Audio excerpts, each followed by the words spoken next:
이번 기회뿐만 아니라 앞으로 예당중앙교회가 예수님을 가장 많이 닮아가는 귀한 교회로 든든하게 세워질 것을 믿습니다.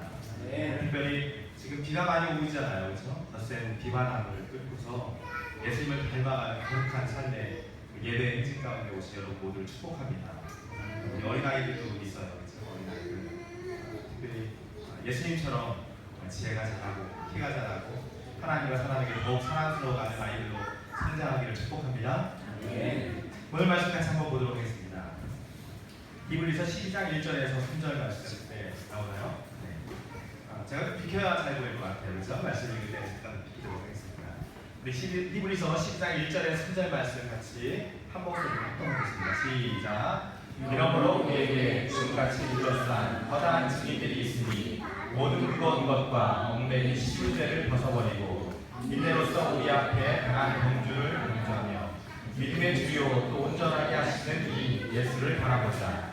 그는 그 앞에 있는 기쁨을 위하여 십자가를 참으사 부끄러움을 개의치 아니하시더니 하나님 보좌 우편에 앉으셨느니라. 너희가 피곤하여 낙심하지 않기 위하여 죄인들이 같이 자기에게 거역한 일을 참으신 이를 생각하라. 아멘. 오늘 본문을 보게 되면 우리가 읽은 말씀은 인생을 경주하는, 인생을 걸어서 경주한다라는 설명을 표현하고 있습니다. 경주자가 어떤 태도를 가지고 살아야 경주에서 승리할 수 있는가를 우리에게 말씀해 주고 있습니다. 오늘 말씀이 2016년도 벌써 상반기가 지나갔어요. 그렇죠? 어떻게 살아왔는지 참 바쁘게 살기도 하고 여러 가지 분주한 일도 있었고 참 많은 일들이 있었겠지만 어쨌든 상반기를 살아오고 나서 7월도 시작하였고 하반기를 새롭게 보내는 우리들에게 또 저와 여러분에게 하나님께서 원하시는 경주자, 인생을 달려가는 경주자의 자세가 무엇인지 다시 한번 깨닫게 되는 귀한 은혜의 시간이 되시기를 간절히 바랍니다. 오늘 본문의 배경을 보게 되면은 히브리서가 쓰여진 AD 64년에서 70년경에 유대인들 가운데 기독교로 개종을 하여서 예수님을 믿게 된 사람들 가운데 감당할 수 없는 그런 핍박이 일어나게 되었습니다.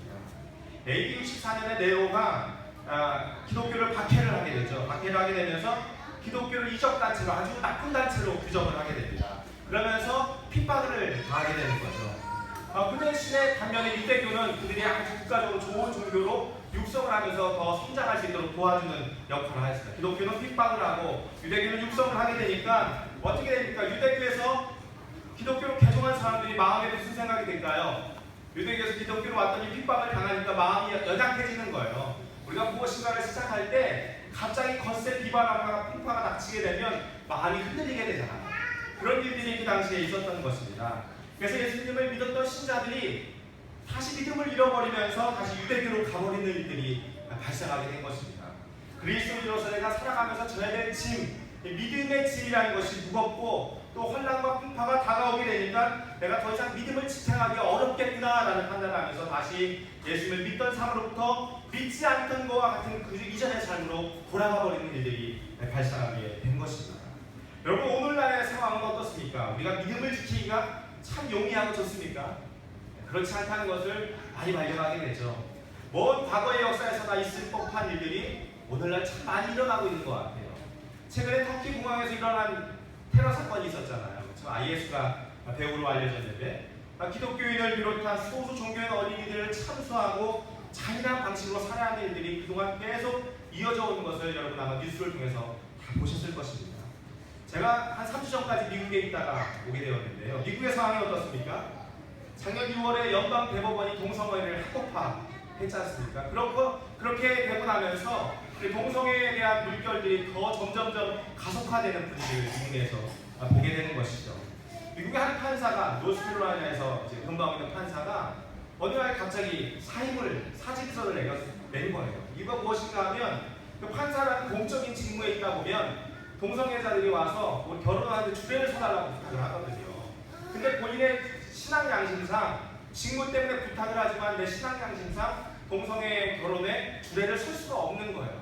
그러니까 자신의 신앙을 지키고자 그냥 사표를 내는 일들이 있었죠. 그가 이렇게 이야기를 했어요. 나는 평생을 침례 교인으로 살아왔다.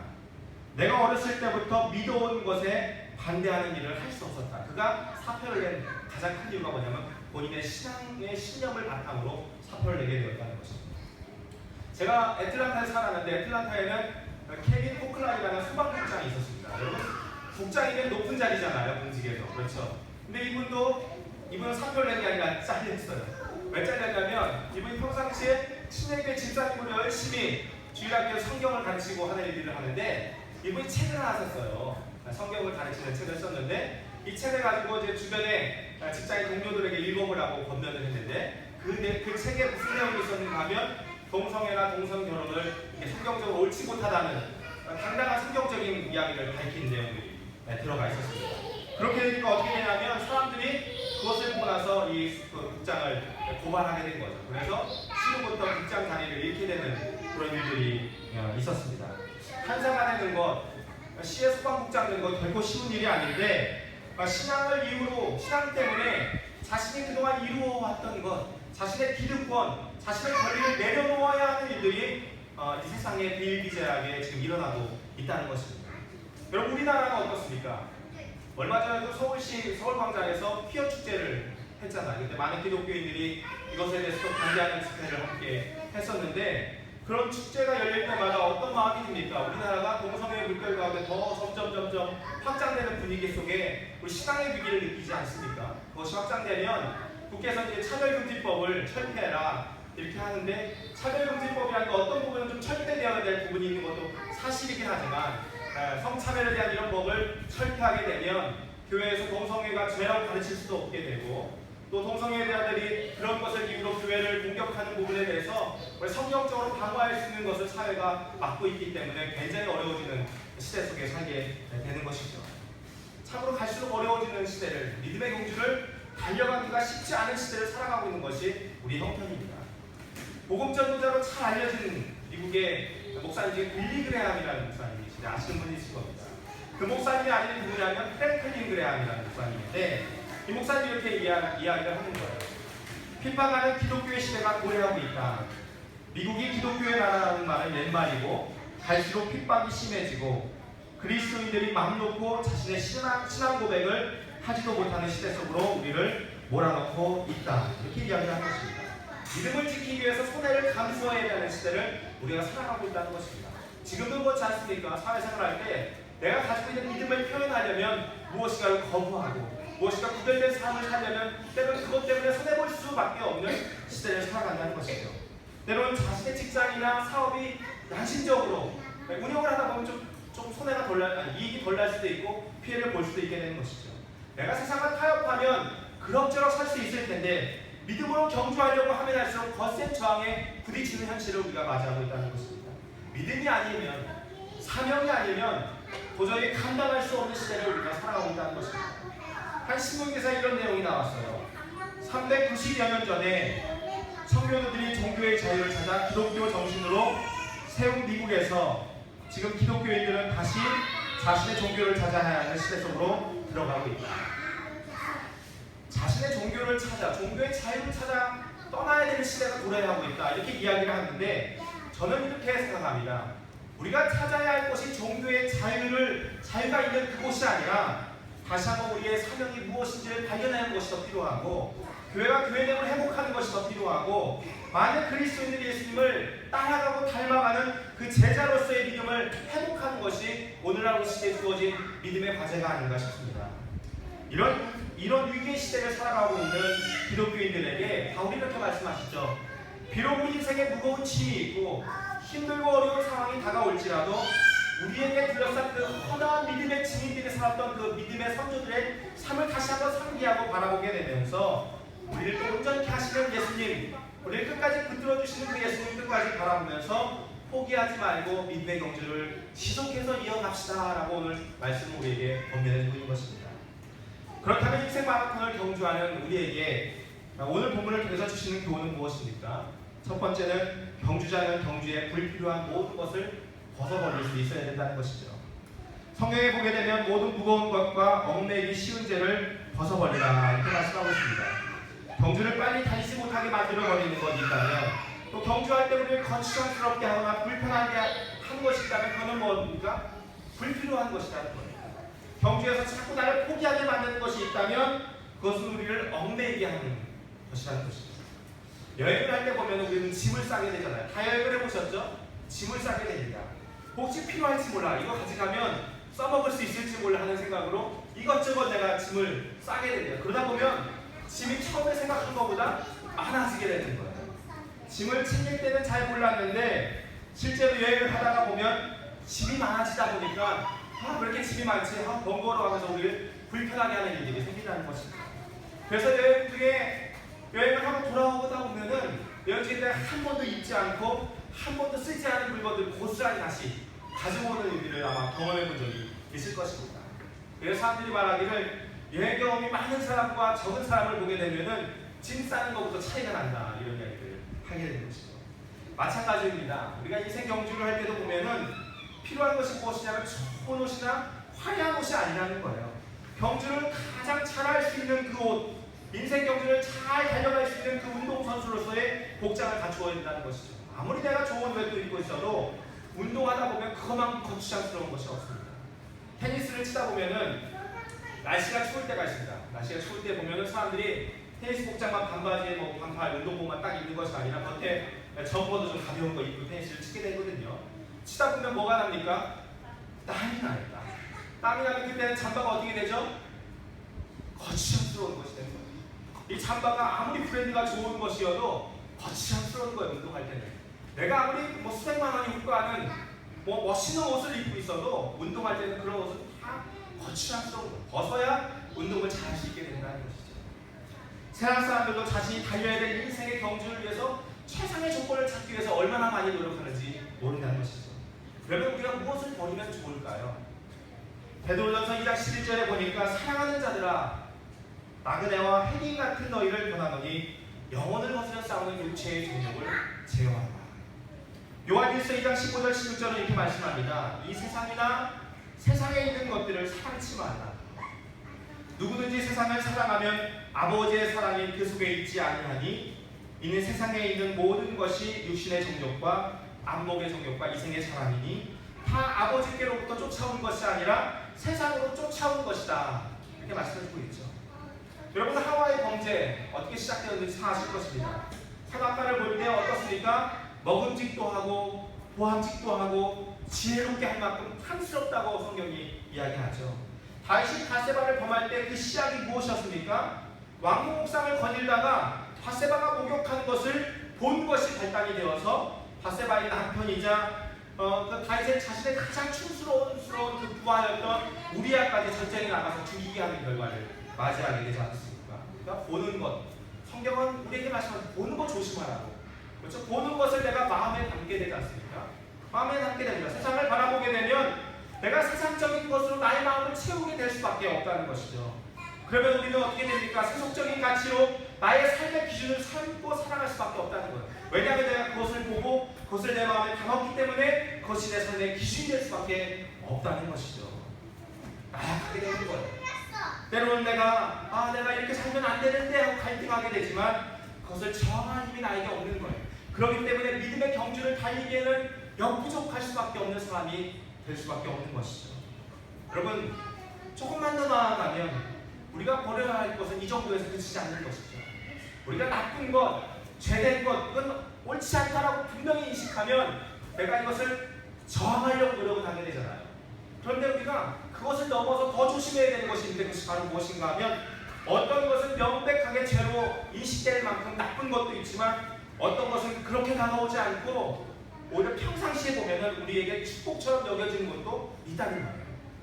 나쁜 것은 아닌데 경주할 때는 부적합하거나 불필요한 것도 벗어버려야 경주를 잘할 수 있다는 것입니다. 나빠서 버리는 게 아니에요. 경주할 때 불필요하기 때문에 벗어버리는 거예요.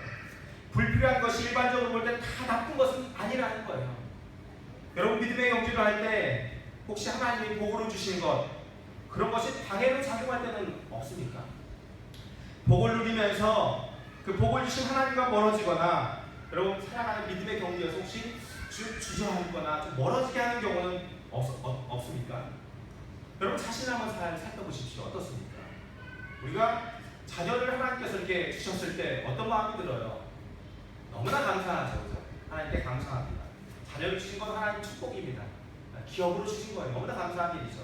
그리고 이렇게 우리가 기도해요. 하나님, 내가 부모인데 자녀를 위해서 내가 천직이적인 사명을 잘 감당하는 부모가 되게 해달라고 기도하지 않습니까? 그런데 어떻습니까? 부모의 사명을 잘 감당한다는 그 명제 안에서 우리가 믿음으로부터 멀어져가는 일들이 얼마나 많이 있는지 모른다는 것입니다. 자녀를 잘 키우고 싶은 욕심이 있어요.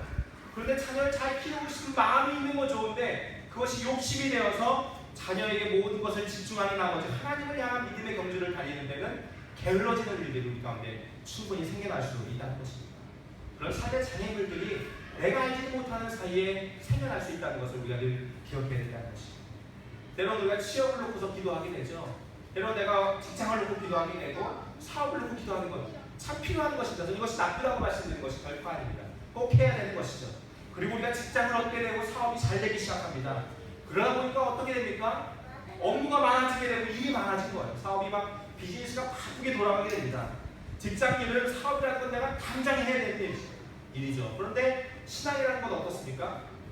하긴 해야 되는데 당장에 이런 건 잘 안 떠오르죠. 당장 해야 될 사업에 직장에 일이 있는데 신앙은 좀 경주라고 하기보다는 그냥 하면 되지 뭐, 내가 그냥 주일 꾸준히 지키면 되지 뭐, 이런 마음으로 우리가 이렇게 지나갈 때가 참 많이 있다는 것입니다. 그러면서 우리가 어떻게 되죠? 우선순위를 빼앗기게 되는 일입니다. 하나님 앞에서 내 삶의 우선순위를 빼앗기게 되고 우리는 여러 가지 다양한 이유들로 그것을 포장하고 때로는 기도 제목을 삼게 된다는 것입니다. 그러나 실상을 보게 되면, 가만히 내 내면을 돌이켜보면 사업이 잘 되는 것, 직장 참 좋은 일이 있는 것 감사한데 내 마음은 왜 하나님께로부터 멀어져 있는 것일까? 그런 자신을 발견할 때가 있다는 것입니다. 여러분, 직장이 나쁜 것인가요? 사업이 잘 되는 것이 나쁜 것인가요? 여러분의 자녀를 위해서 열심히 키우고자 노력하는 것이 나쁜 것인가요? 절대 그렇지 않습니다. 그것은 어쩌면 자기에게 주어진 본분을 다하고 최선을 다해서 살아가는 삶의 아름다운 모습일 수도 있어요. 그런데 문제는 이것이에요. 내게 축복으로 여겨졌던 모든 것들에 대해서 내가 마음을 빼앗겨서 우선순위를 잃어버리게 되면 앞에서 열거한 모든 것이 내 인생에 무거운 짐이 될 수도 있다는 것입니다. 그리고 그것이 내 삶을 얽매여서 되게 다가올 수도 있다는 사실을 우리가 늘 기억해야 될 줄로 믿습니다.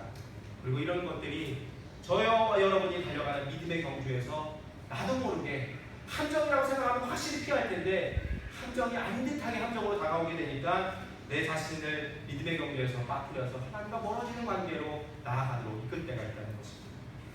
우리가 영적인 목마름이나 갈급함을 추구하지 않고 세상적인 평안이나 번영을 추구하는 삶을 살게 되면 하나님의 복을 받고도 그 복 때문에 하나님과 멀어지게 되는 삶을 살 수 있다는 것이죠. 여러분, 청소년기 자녀를 둔 부모님들이 가장 많이 고민하는 것 중에 하나가 무엇입니까? 자녀에게 핸드폰을 사줘야 되나 말아야 되나, 이런 고민 참 많이 해요. 자녀들이 참 아빠 나는 언제 사줄 거야? 저희 둘째가 초등학교 6학년이고 큰애가 고등학교 1학년이고 큰애는 핸드폰을 사줬습니다. 사주기 전에는 평안했는데 사준 다음부터 전쟁이 시작됩니다. 둘째가 형은 중학교 때 사줬는데 난 언제 사줄 거야? 제가 대답을 하지 않습니다. 사주고 나면 아이들이 어떻게 얘기하면 너무 좋아합니다. 너무 감사합니다. 아빠 엄마 사랑해요. 이렇게 얘기하게 됩니다. 그렇게 됐는데 엄마 아빠가 사준 선물이 자신의 마음을 기쁘게 했는데 좋아진 것 같았는데 엄마 아빠한테 더 감사하고 관계가 더 좋아진 것 같았는데 자녀가 엄마 아빠보다 이제는 어떻게 됩니까? 핸드폰에 집중을 하는 거예요. 핸드폰에 집중하면서 핸드폰과 많은 시간을 보내게 되고 이제는 엄마 아빠가 핸드폰을 하는 것에 대해서 터치하는 것에 대해서 때로는 귀찮아하고 어려워하는 마음을 갖게 되는 것입니다. 하나님의 축복과 같은 거예요. 하나님 저와 여러분에게 많은 축복 주셨잖아요. 근데 우리가 그 축복에 집중하다 보니까 오히려 하나님과 멀어지는 삶을 살 수도 있다는 것입니다. 시편 기자가 이렇게 고백하죠. 하나님이여, 사슴이 시냇물을 찾기에 갈급함 같이 내 영혼이 주를 찾기에 갈급하나이다. 내 영혼아, 내가 어찌하여 낭망하며 어찌하여 내 속에서 불안해하는가? 너는 하나님께 소망을 두라. 믿음의 경주를 할 수 있는 사람이 누구입니까? 우리의 영혼의 생수되신 예수를 목마르는 사람, 그 사람이 믿음의 경주를 할 수 있는 것이죠. 세상의 다른 많은 것으로 만족 삼지 않고 주를 찾기에 갈급한 사람, 그 사람이 믿음의 경주를 할 수 있는 사람입니다. 이 사람은 예수 그리스도의 인생의 그 최고의 가치로 여기며 살아가게 되는 것이죠. 예수님이 내 인생의 우선순위가 되면 모든 무거운 것과 얽매이기 쉬운 죄를 다 벗어버릴 수 있게 되는 것입니다. 하나님 저와 여러분의 인생 가운데 모든 과정에서 세상 가치 속에 우리가 휘말리지 말고 예수님만이 우리 인생의 최고의 가치가 되어서 믿음의 경주를 다 할 수 있게 되기를 주님의 이름으로 축원합니다. 경주자의 삶을 살아가는 우리에게 주신 두 번째 교훈은 무엇인가 하면 모든 경주에는 반드시 인내가 필요하다는 것입니다. 여러분 무엇이 필요하다고요? 인내가 필요하다는 거예요. 여러분 어린 자녀들 참 많이 있는데 어린 자녀들 키우다 보면 인내가 필요하죠. 옛날에 첫째 목축에 이런 게 있었어요. 미운 3살 죽이고 싶은 7살. 무슨 말입니까? 아이를 키울 때 그만큼 양육하는 것이 힘들고 어렵다는 것이죠. 인내가 필요합니다. 자녀를 키울 때도 인내하지 않고 키우는 부모가 한 명도 없다는 것을 발견하게 되죠. 인생을 성공적으로 살아오신 분들의 이야기를 한번 들어보시죠. 인생 극장이나 이런 명사들의 이야기를 들어보면 그 사람들의 스토리에 보면은 빠지지 않는 것이 무엇인가 하면 고난을 경험한 이야기들이 빠지지 않는다는 겁니다. 어린아이가 걷기 위해서는 2000번 이상을 넘어져야 걸을 수가 있다고 해요. 어쩌면 우리 인생이라는 것은 고난, 또 인내, 태어나서 죽을 때까지 넘어지고 일어나는 고난과 인내의 이야기로 가득 차 있다고 말해도 과언이 아닐 것입니다. 마라톤을 달릴 때 보면 42.19km를 달리게 되잖아요. 그렇죠? 달리게 되다 보면 누구나가 고비가 오는 시점이 있다고 해요. 어떤 분은 말하기를 마라톤 그 풀코스를 뛰다 보면 약 30km 지점에서 숨이 먹고 다리가 풀리는, 그러면서 포기하고 싶다라는 그런 생각에 주저앉고 싶어지는 그런 경험을 하게 된다고 합니다. 그래서 사람마다 조금 다르긴 한데 죽을 고비와 같은 데드포인트, 사점이라는 것이 마라톤에 있다고 그렇게 이야기하는 것을 제가 보게 되었습니다.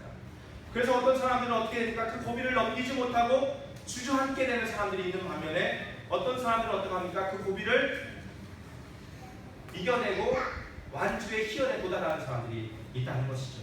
여러분, 마라톤 선수가 42.19km의 전 구간을 쉼없이 뛸 수 있는 것, 축구 선수가 전후반 90분을 전력을 다해서 상대팀과 함께 경기할 수 있는 것, 여러분 수영 선수가 힘이 모자라고 수미터까지 차오르는데 그 참고 이렇게 잘 완주할 수 있는 것, 이것이 선수들의 체력만으로 되는 일이라고 생각하는 분은 없을 것입니다. 체력만으로 되는 것이 아니라 정신적인 힘, 인내하는 힘이 있기 때문에 그것을 감당한다는 것이죠. 선수도 인내하지 않으면 안 된다는 거예요. 선수도. 그러고 보면 세상에 어떤 일도 우리로 하고 인내를 요구하지 않는 일은 단 한 가지 일도 없다는 것을 우리가 경험하게 된 것입니다. 오늘 성경에서 우리에게 인내로서 우리 앞에 당한 경주를 경주하라 할 때는 그 인내라는 것은 단순히 누르는 소극적 인내를 말하는 것은 아닙니다. 오히려 내가 보다 적극적인 자세로 장애를 극복해야겠다는 그런 당당한 태도를 가지고 극심한 반대와 시련이 따를지라도 내가 중단하지 않고 앞으로 나아가야겠다, 그런 마음을 갖고 나아가는 것을 인내라고 표현하는 것입니다. 그냥 참아야지, 좀만 더 참자, 이것이 아니라 내가 이겨내야겠다, 내가 극복해야겠다, 믿음으로 승리해야겠다, 이런 마음을 갖고 나가는 것을 인내라고 말씀하고 있는 것입니다. 그래서 믿음의 경주를 하는 우리 신앙인에게 있어서 인내가 없다면 우리는 기적을 경험할 수가 없는 거예요.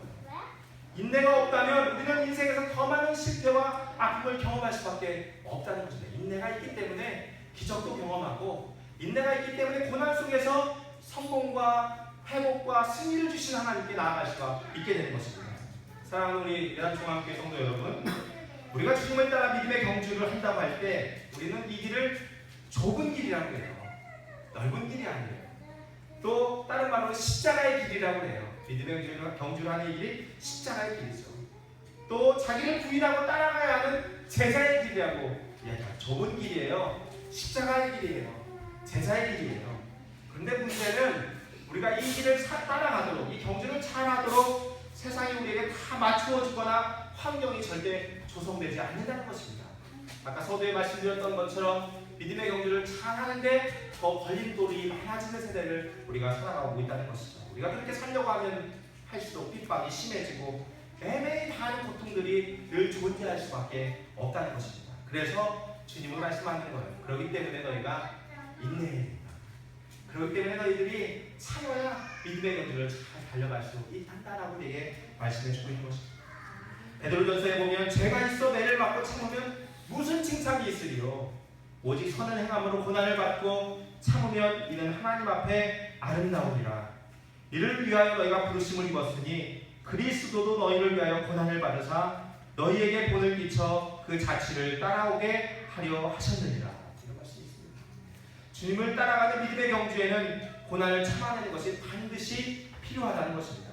오히려 우리가 인내한다고 말할 때 그것은 우리가 힘이 없어서 부족해서 참아야 되는 것을 의미하는 것이 아니라 오히려 우리가 가지고 있는 그 모든 힘을 하나님의 영광을 위해서 내가 참아야겠다. 하나님의 영광을 절제하고 나가는 것이 인내로 드러나게 되는 것이죠. 실제로 믿음의 삶을 살다가 보면 어떤 일이 발생합니까? 잘 참고 인내하다가 어느 순간 어떻게 돼요? 참았던 것, 막 눌렀던 것이 확 폭발하게 되면서 그동안 인내했던 것이 물거품이 되는 경우들을 경험하지 않습니까? 힘도 있고 내가 물질도 있고 권세가 있어도 그것만 가지고는 하나님의 뜻을 이룰 수가 없다는 거예요. 그래서 주님은 자신의 힘을 자신을 위해서 남용하지 않고 오직 하나님의 영광을 위해서 인내하시고 겸손하셨다는 거예요. 예수님이 십자가에 달리셨을 때 그 십자가 거부할 수 있는 힘이 없었습니까? 아니죠. 하나님의 영광을 위해서 다 인내하시고 감당하셨던 모습을 보게 되는 것입니다. 그리고 거기에는 무엇이 자리 잡고 있습니까? 하나님의 사랑이 깊이 자리 잡고 있고 사랑 없이 참는다는 것만큼 어려운 것이 없다는 것을 우리에게 십자가의 사랑 앞에서 보여주고 있는 것입니다. 그래서 우리가 인내를 말할 때 항상 같이 따라와야 되는 단어가 있는데 그것이 바로 뭐냐면 사랑이에요. 여러분 자녀 키울 때 인내 어떻게 해요? 사랑하니까 하죠. 남의 자녀면 그렇게 키울 수 있어요? 못 키워요. 남의 자녀는 순하고 내 자녀가 좀 힘들게 해도 내 자녀는 키워요. 왜냐하면 사랑하니까. 인내할 때는 사랑이 같이 와야 된다는 거죠. 예수님이 십자가의 고통을 인내하신 것, 우리를 향한 하나님의 크신 사랑이 전제되어 있었기 때문에 가능한 거죠. 고린도전서 13장 잘 알죠? 이렇게 말씀하지 않습니까? 사랑은 오래 참고 사랑은 모든 것을 참으며 모든 것을 견딘다. 이런 말씀이 있지 않습니까? 갈라디아서 5장 22절에 보게 되면 성령의 열매 중에 하나로 우리에게 무엇을 말씀해주고 있냐면 오래 참는 것, 인내를 말씀해주고 있잖아요. 성경은 우리에게 인내라고 할 때 마치 그냥 내가 마라톤 달리는 것처럼 혼자 인내하고 혼자 참는 것을 감당하는 그걸 다 그렇게 견뎌야 되는 것을 말씀해주고 있는 것이 아닙니다. 우리의 힘으로 할 수 있는 것이 아니라 주님께서 우리가 그 걸음, 그 경주, 믿음의 발걸음을 잘 달려갈 수 있도록 은혜를 주신다고 하는 것이 성경 말씀이죠. 우리가 성령님을 의지하게 되면 우리의 힘으로 할 수 없는 것, 인내할 수 있도록 도와주신다는 거예요. 내가 인내하기 힘들 때 내 안에 사랑을 주셔서 그 사람을 긍휼하게 바라볼 수 있는 눈을 주시고 그래서 그것을 감당할 수 있도록 도와주는 것이 바로 성령님의 역사라는 것입니다. 그 역사를 저와 여러분이 늘 경험하고 그 믿고 의지하며 따라갈 수 있기를 간절히 바랍니다. 그래서 인내가 버티기의 싸움이 아니라는 거예요. 막연하게 혼자 싸우는 게 아니에요. 하나님이 주신 그 인내의 성품이라는 것은 예전에는 못 참게 되고 예전에는 못 견디던 것도 견딜 수 있도록 도와주시는 성령님의 은혜를 경험하게 되는 것입니다. 제가 함께 사역하던 장로님 중에 예전에 집사님이셨어요. 장로님이 되셨는데 그분의 기도 제목이 무엇이었는가 하면 온유하는 것이 기도 제목이에요. 제가 전수학 때부터 계속 교제하던 분이었는데 어찌나 성질이 불렸던지 막 수시로 막 사무실에서 큰 소리가 나게 되고 막 싸움 아닌 싸움 같은 게 막 봉사자들 가운데 일어날 때가 있었습니다. 그때마다 참 마음에 안타까운 마음이 있었는데 이분이 하나님 제발 온유하게 해달라 그렇게 막 늘 기도 제목을 갖고 기도했는데 장로님 되기 전부터 이분의 성품이 온유하게 진짜 바뀌었다는 것을 경험할 수 있게 되었습니다. 그러니까 어떻게 돼요? 예전 같으면 큰 소리를 박내야 되는데 그런 소리 같은 경우 이분이 온유하게 이런 모든 것을 받아주시게 되더라고요. 지금 장로님으로 얼마나 모범적인 신앙생활을 하고 있는지 모르겠습니다. 믿음의 경주를 하는 저와 여러분에게 자신의 힘으로 막연히 참고 인내하는 고달픈 인생이 아니라 성령님의 은혜로 참아지고 인내하게 되어서 인생의 고비고비마다 살아가는 순간순간마다 적극적인 인내로 모든 경주를 끝까지 완주할 수 있는 은혜가 넘치기를 주님의 이름으로 축원합니다. 오늘 경주자의 삶을 살아가는 우리에게 주시는 세 번째 교훈은 무엇인가 하면 경주자는 항상 마음에 목표점을 그려야 된다는 것이죠. 목표점이 있어야 된다는 거예요. 예전에 중앙교회 출신 사역자들이 함께 모임을 가질 때가 있었습니다. 그때 무엇을 했는가 하면 볼링을 쳤었어요. 볼링을 쳤는데 그 중에 한 목사님이 볼링을 딱 치는데 폼이 참 멋있더라고요. 근데 그 목사님이 몇 등 했을까요? 꼴찌요. 왜 꼴찌 했을까요? 폼만 좋아요. 폼은 좋은데 방향이 안 맞아요. 여러분 폼으로 인생 사는 게 아니에요. 방향이 있어야 된다는 것이죠. 방향이. 잠언 29장 18절에 보게 되면 이런 말씀이 있어요. 묵시가 없으면 백성이 방자해간다. 이 뜻이 무엇입니까? 비전이 없으면 망한다는 거예요. 목표가 없는 인생이라는 것은 인내할 수도 없다는 거예요. 달리는 곳에 그 의미조차 발견할 수가 없어요. 왜? 방향이 없는데 어디서 의미를 찾겠습니까? 방향이 없으면 내 인생에 있어서 무엇이 무거운 건지, 무엇이 나를 얽매이게 하는 건지, 무엇이 좋은 것인지 분별할 수가 없게 되는 거예요. 그래서 성경은 말씀하기를 믿음의 주요 온전